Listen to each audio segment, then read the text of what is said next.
2010 પહેલાથી સેવારત શિક્ષકોને ટેટમાંથી મુક્તિ સુરત શૈક્ષિક મહાસંઘે પીએમ મોદીને આપ્યું આવેદન। સુરત શૈક્ષિક મહાસંઘે વડાપ્રધાન નરેન્દ્ર મોદીને આવેદનપત્ર આપીને 2010 પહેલા સેવામાં જોડાયેલા શિક્ષકોને શિક્ષક પાત્રતા પરીક્ષા ટેટમાંથી મુક્તિ આપવાની માંગ કરી। શિક્ષક સંગઠનો માને છે કે આ નિર્ણયથી તેમની વર્ષોની સેવા અને ભવિષ્ય પર ગંભીર અનિશ્ચિતતા ઊભી થઈ છે। ઉલ્લેખનીય છે કે હાલમાં સુપ્રીમ કોર્ટે તમામ સેવારત શિક્ષકો માટે ટેટ ફરજિયાત કરવાનો ચુકાદો આપ્યો હતો।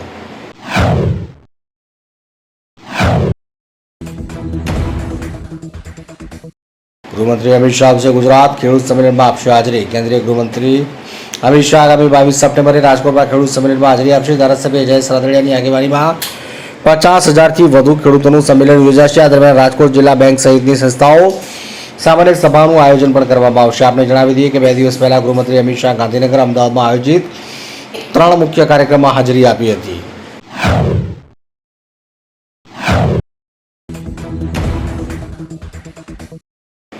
ગુજરાત એસટીમાં થશે દિવ્યાંગ ઉમેદવારોની ભરતી, હર્ષ સંઘવીએ કરી જાહેરાત। ગુજરાત રાજ્ય ગૃહ રાજ્યમંત્રી હર્ષ સંઘવીએ એક્સ પર પોસ્ટ કરીને જણાવ્યું કે માર્ગ મકાન વ્યવહાર નિગમ જીએસઆરટીસી દ્વારા ટૂંક સમયમાં કંડક્ટર કક્ષામાં દિવ્યાંગ ઉમેદવારોની ભરતી માટે જાહેરાત કરવામાં આવશે।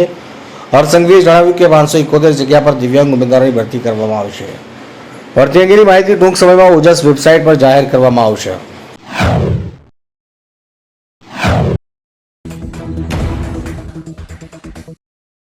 બિનહરીફ ઉમેદવારી નોંધાવ્યા બાદ ગાંગુલી ફરીથી સીએબીનું નેતૃત્વ કરશે। બીસીસીઆઈના ભૂતપૂર્વ વડા Sourav Ganguly cricket association of Bengal સીએબીના પ્રમુખ તરીકે પાછા ફરવા માટે તૈયાર છે। 22 સપ્ટેમ્બરના રોજ યોજાનારી ચૂંટણી પહેલા કોઈ હરીફ નામાંકન દાખલ કરાયું નથી। તેઓ તેમના મોટા ભાઈ સ્નેહાશીષ ગાંગુલીનું સ્થાન લેશે। હાલમાં આ પદ સંભાળે છે। રવિવારે એક નિવેદનમાં સીએબીએ ગાંગુલીની પ્રશંસા અને ભવિષ્ય વિશે આશાવાદ શેર કર્યો।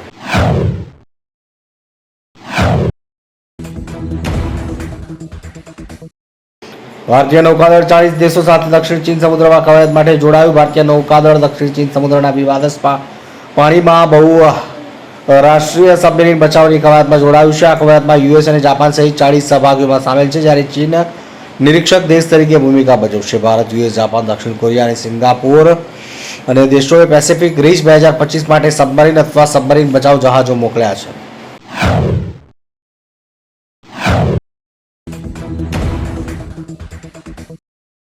MiG-21 નિવૃત્ત થતા ચંદીગઢ એરફોર્સ સ્ટેશન પર એર શોનું આયોજન થશે।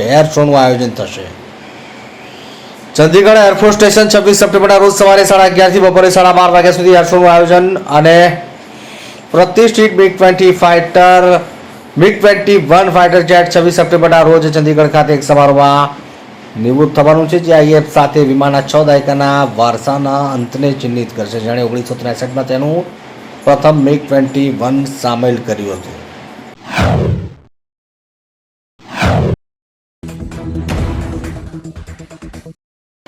વલસાડના દરિયા કિનારે તણાઈ આવ્યું શંકાસ્પદ કન્ટેનર, પોલીસે તપાસ શરૂ કરી। વલસાડ જિલ્લાના તિથલ બીચ પર મંગળવારે એક શંકાસ્પદ કન્ટેનર તણાઈ આવ્યું।